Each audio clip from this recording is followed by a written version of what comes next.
After 4 years as the CEO of the Vitamin Shop, has Sharon Leite exceeded or underperformed my expectations?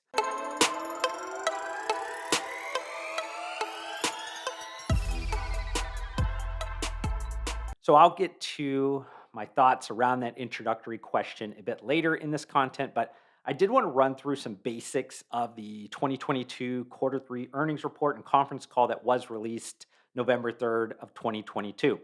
And I also kind of want to quickly apologize for the slight delay in this content. I was attending the supplement industry business trade show called Supply Side West when this 10Q report was released. But for those that are unaware, the Vitamin Shop is no longer a standalone public company as it was acquired by the publicly traded holding company named Franchise Group. And if you want to follow along, that's a stock ticker FRG. The Franchise Group owns an assortment of retail assets that obviously includes the Vitamin Shop, but also includes Pet Supplies Plus, American Freight, Buddy's Home Furnishings, Badcock Furniture, and Sylvan Learning. Being that the CFO of the franchise group doesn't like to break out a lot of this like segment level financial details, as always, this content will be softer on the financial numbers, but more focused on actionable strategic information about the vitamin shop, which I believe probably in the end is more valuable to my community, anyways. So let's start at that segment level financial data to give you a basis of information on how the specialty supplement retailer has performed in its latest quarter. The Vitamin Shop's Q3 revenue was $296 million, dollars, which was down 1.5% year over year and also down about 3.5% on a quarter over quarter sequential basis. Same store comps for the quarter was negative 7.7%. This was driven by lower customer foot traffic and purchase volume, but was offset by higher prices.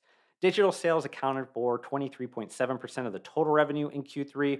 The e commerce channel, just to give you some sense, does about $300 million annually at the Vitamin Shop. Operating profit in the quarter was $25.5 million, which was basically flattish year over year on a comparative percentage basis. The Vitamin Shop ended the quarter at 702 stores overall in their system, which was down three from the previous quarter. In all but one, I think, of those store locations at this point is still corporate owned. That being said, the management on the conference call stated that the Vitamin Shop franchising continues to build momentum with 35 stores sold in the third quarter, which brings the franchise location backlog to 55 stores. Shifting into a quick merchandising update, which I'm going to kind of try and start doing quarterly, where I basically kind of run through some of the recent notable announcements of new brands entering the Vitamin Shop, or at least like mentioning signals that I'm seeing that could show future opportunities for those that do own brands that watch my content.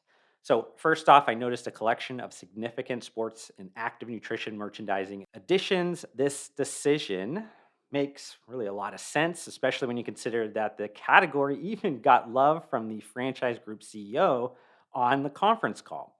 Two of the biggest sports and active nutrition brands in the entire industry, which would be Redcon One and First Form, saw their new energy drinks get added to the Vitamin Shop's coolers. You also had Arms Race Nutrition kind of change up its exclusive GNC strategy and enter the Vitamin Shop. And then lastly, on the sports nutrition side, UK-based meal replacement brand Huel, which has been really like kicking the tires on some various kind of exit event options earlier this year, at least, they gained their largest US physical retail placement by being in the Vitamin Shop. Shifting into the beauty category, I've seen the Vitamin Shop really do a good job at creating a unique kind of inside outside approach to that merchandising category. That's actually got them noticed by the industry publication Beauty Independent, as they were named the game changing large retailer of the year. Now, on the non human nutrition side, and maybe this is frequency illusion, after getting my Sheepadoodle puppy Onyx, but I noticed an uptick in pet nutrition products being added to the Vitamin Shop. This is a franchise group crossover strategy that I mentioned when they acquired Pet Supplies Plus. I would eventually like to really see them co create a private label kind of supplement brand between the two retail brands, but we'll see if that plays out like I predicted 2 years ago. Now, speaking of private labels, the Vitamin Shop did decide to jump into the licensing strategy trend and launch DC superhero labeled body tech products with inspired flavors. So here's the deal. I'm not going to sugarcoat this. I don't think anyone inside or outside of the Vitamin Shop doesn't already know this commentary is coming from a place of love, but this entertainment IP usage was really meh at best. I predicted last year that entertainment IP licensing would become increasingly popular in this supplement industry, but almost every new one would be subpar at best. These almost always lack important layers of authenticity, but also creativity because they don't have usage allowance depth from the licensor. That leaves the go to market strategy one dimensional compared to something like when Ghost utilized the original Space Jam assets in an integrated marketing plan. In my opinion, just slapping a logo on a bottle and really kind of making up a creative like flavor name doesn't really move the needle on sales long term and or be value accretive to the brand. Next, I want to kind of quickly talk about a continuation of an effective pandemic era strategy. The Vitamin Shop has dubbed this VAX for snacks. And I'm not here to debate yes, no, whatever with your stance because that's your stance and I don't get into other people's personal health decisions. But as a health and wellness retailer, this is a good way to essentially kind of like siphon off attention and potentially increase the customer file for a low acquisition cost. Now, I want to shift into what I was referring to in the introduction, that question around Sharon Leite. Now, on August 27th of 2018, Sharon Leite officially became and kind of took over the role of CEO at the Vitamin Shop. Now, how is she done, in my opinion? Well, let's transport back in time first to kind of get a sense of what was happening at that time at the retailer. 2016-ish was really the peak like top line sales and store count era for the Vitamin Shop and also GNC, and cracks were quickly beginning to show at the Vitamin Shop, also GNC, as they struggled to compete with Amazon, the changing consumer expectations around shopping experiences, and really the dissemination of the supplement category as a whole. So when Sharon did get hired, things were quickly trending negatively externally, but also inside the Vitamin Shop with a customer base that hadn't really grown much in years. They've had a lack of innovation culture and poor execution really in every department. And then also they had this like really the inability to kind of swiftly change to the landscape and evolve. So that was really a wake up call for change. And I remember that first real earnings call where Sharon laid out her plan of action. So that's what I'm going to judge her against. Did she follow through with that original kind of transformation plan or not? So let's start off at the obvious. That was the store optimization plan. That one got a ton of like headline shares, and people were really kind of fearful about store closures. And they did say they were going to close 10% of their store fleet over the next few years. And based at what I kind of said earlier, they did exceed that kind of metric by a few percentage points. And it's important to note that the store count will start growing in 2023 for the first time in about like 5 or so years. The other headline was about the cost optimization plan. And this one's a bit trickier to track because the Vitamin Shop isn't a public company anymore. That being said, the full year of 2018, the Vitamin Shop, I think, had an operating profit for the full year of like really under $10 million, if I remember correctly. That's drastically different than today, where the Vitamin Shop will finish 2022 with an operating profit that exceeds $100 million. So, two for two. Another major element that Sharon talked about in late 2018 was that the Vitamin Shop brand needed defined. And that's a tough thing to judge because while the franchise group does own the Vitamin Shop business, they don't own the brand. The customer does. Here's, though, what I think the Vitamin Shop has improved dramatically on.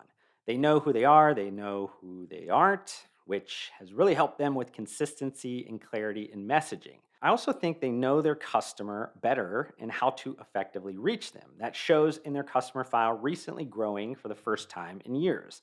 I think this also relates to private label focus and growth.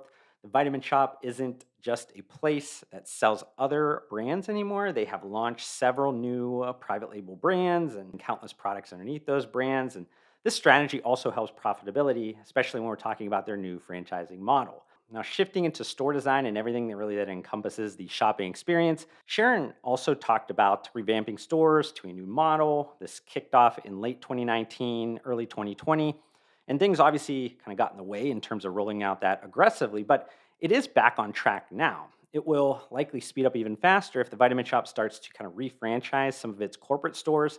And part of that kind of ownership change, they require the revamping to that new store design.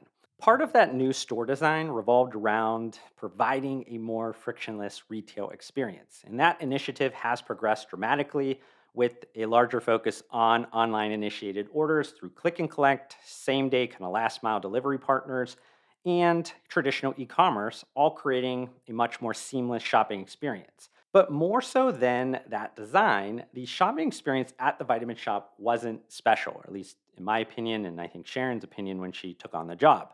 They were a specialty retailer without meaningful differentiation. While I'm not sure if they're totally there yet, I do think things like customer data and technology utilization, loyalty personalization, and in store health enthusiast excellence overall has improved since late 2018. And then the final point was around the Vitamin Shop expanding outside of its regular kind of bricks and clicks.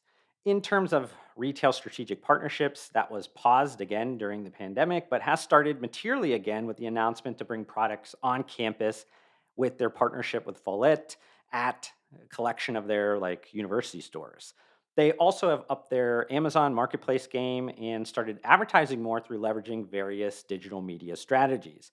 Beyond that, we can't really underplay that Sharon took the Vitamin Shop through an important acquisition, a decision and timing that arguably allowed them to be in a position of strength during one of the toughest periods in American business history. So, how do I rate Sharon's 4-year track record as the CEO of the Vitamin Shop?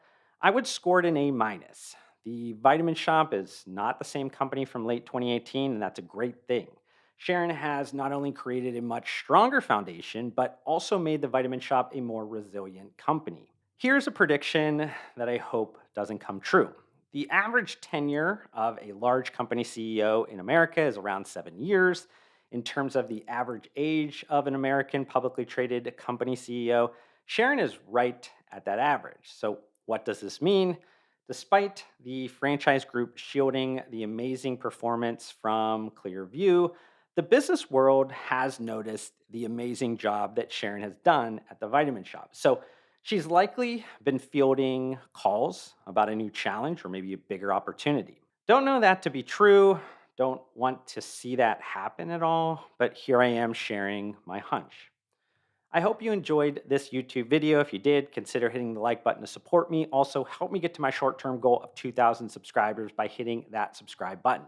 I'd love to see you join me on this journey, but we need to fix the fact that slightly less than 80% of you that are watching this YouTube video right now are not subscribed to my channel, and that makes me extremely sad. But I do want to thank you for tuning in, and I'll see you on the next one.